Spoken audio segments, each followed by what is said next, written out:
pieces, feeds the dying light, and brings me back to life. In your eyes, I see something to believe in. Your hands are like a flame, your palms are sweet as pain. Let the darkness lead us into the light. Let our dreams get lost, feel the temperature rise. Baby, tell me one more beautiful lie. One touch and I ignite, like a starship speeding into the night. You and I get lost in the infinite light. Baby, tell me one more beautiful lie. One touch and I ignite. What's up, ladies and gentlemen? The car you've been seeing is a full electric vehicle made by a company called Xpeng, and this model is named P7. I just received my brand new P7 about 2 weeks ago after 1 year of waiting. So today, I'd like to share about the things that I find the most interesting as an owner. And if you somewhat find this car impressive, please stay tuned because I'll be posting more videos regarding some details that I'm not going to be able to cover in today's video. A little introduction about myself. My name is Jefferson. Last year, Xpeng's first car ever, G3, caught my eyes. Not long after I bought one, I saw the pre-release of this car, P7, and I had just to book it right away. It was beautiful, elegant, yet wild, and of course very cost-worthy, just like G3. I had a good time with the Xpeng G3, and I'm pretty sure my honeymoon with them will be extended by this P7, this machine. The car is 4.88 meters long, and its wall space is only 2 millimeters away from 3 meters. The headlight is constructed in a split style. The one on top is what we call lightsaber headlight. It's responsible for day-running light signature and also incorporates turning light. The lights at the back correlate to the design at the front, where the red lightsabers are tail lights and position lights.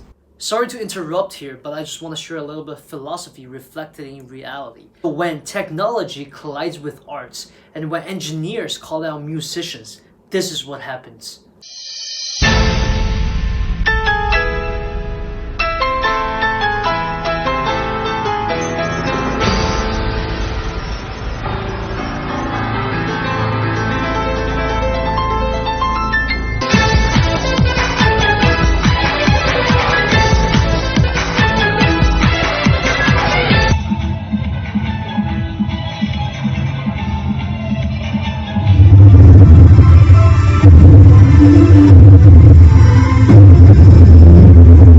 My favorite angle of looking at this car is from the side. According to Rafik Farag, the designer of P7, he decided to get rid of the usual light catcher surface to result in a simple yet emotional exterior.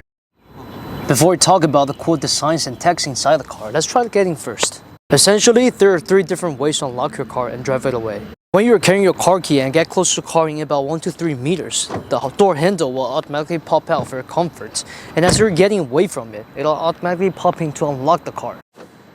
I know that a lot of cars have accomplished the basic Internet of Vehicle functionality where they can control the handle using an app like Xpeng does.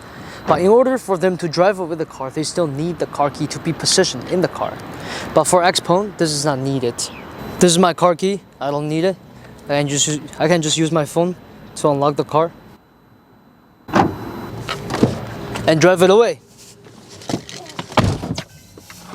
The last method is that you can use NFC devices like this card, or a free gift NFC watch given by Xpeng, or an NFC phone, or you can play a little trick like I do all the time. Put the NFC card inside your iPhone's phone case, then your iPhone becomes a key. Before we talk about any details, let me mention my favorite part of the interior, which is called Intelligent Cockpit. And that includes Napa leather seats and 18 audio speakers with run right beside your ear on the driver's seat.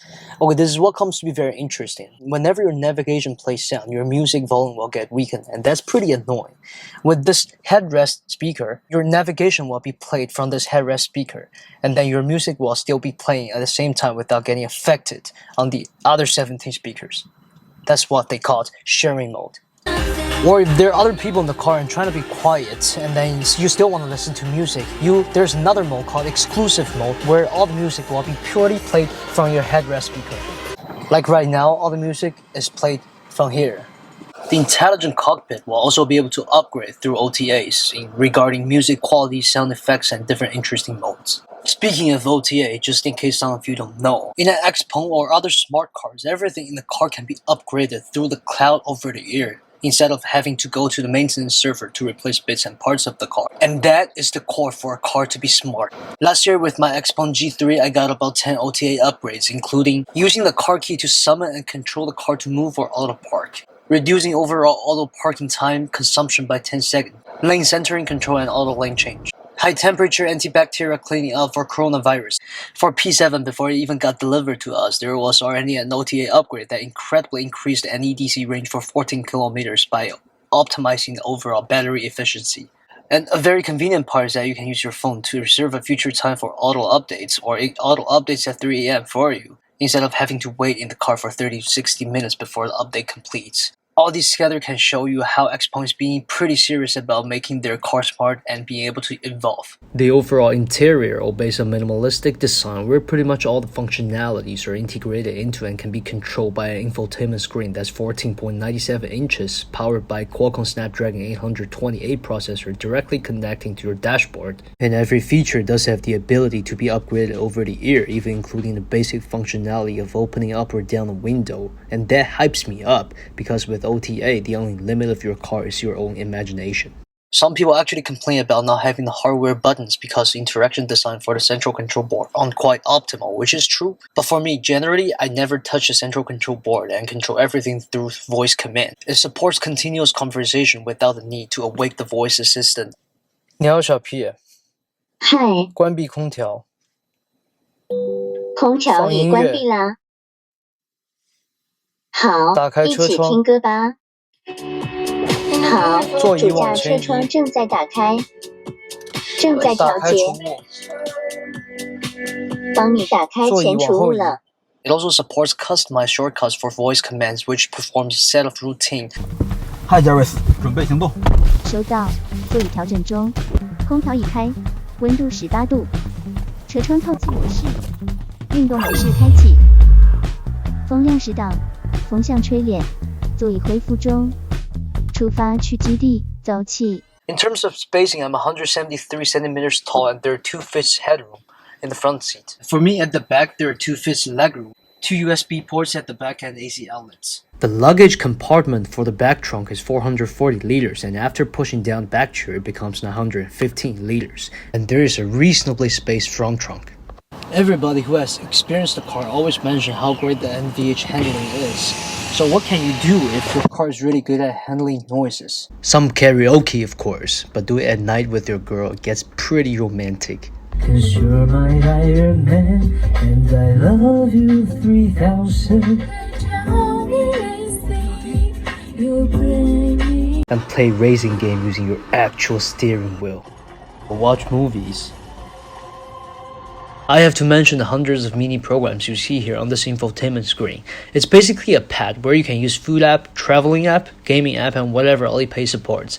I used to be a software engineer at Alipay building these little mini programs, and I'm just hyped to see some of those can be used in my car. When you're reversing your car, you can see a 360-degree reverse image as well as transparent chassis. But hey, why so much trouble if your car is good at auto parking itself? Most smart cars actually implement solely using ultrasonic radar for distance measuring in terms of auto parking. That's not perfectly precise. Xpeng's approach is by merging ultrasonic radar and visual recognition system. It scales into both reverse parking and parallel parking, and you do have the option to be in the car or out of the car when it does its job. From my 1 year plus auto parking experience with Xpeng cars, pretty much all the attempts can be completed within 30 or even 20 seconds. Not as fast as human, but probably more precisely positioned than a lot of human drivers out there.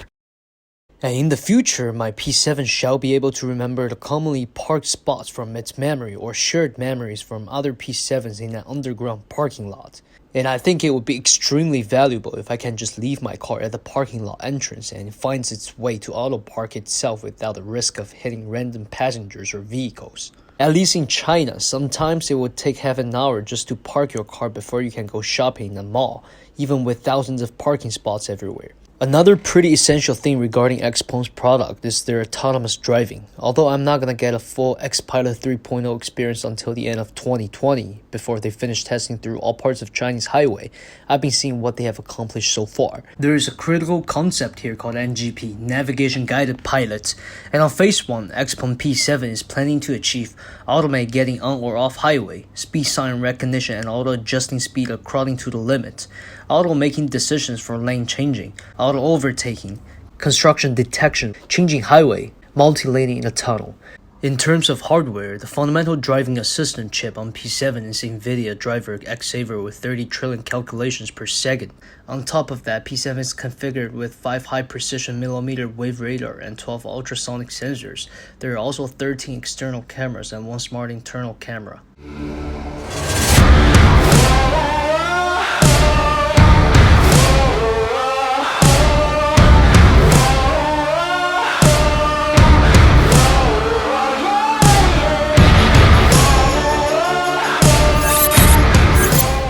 Unfortunately, I didn't get to do a professional range test myself, but according to many third-party range tests regarding Xpeng P7's actual range that involves about 70% city road and 30% highway road, this model I'm driving, which has 670 kilometers range, can actually drive for 80% to 90% what it says on its NEDC.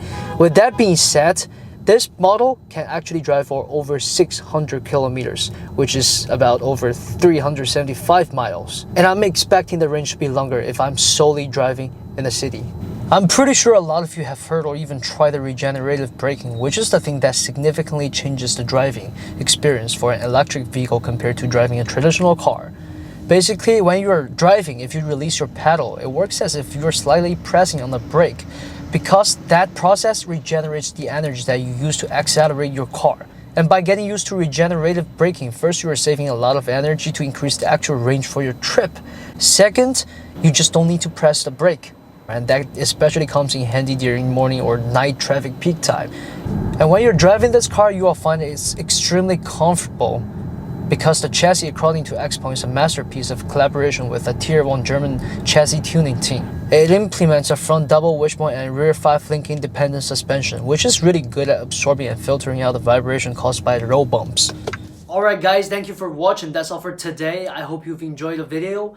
I know that I didn't talk about a lot of details regarding some specs, more hardwares, more drivings, but those are the things that I like to mention and share more in the future videos after I have more practical driving experience with my P7. So peace.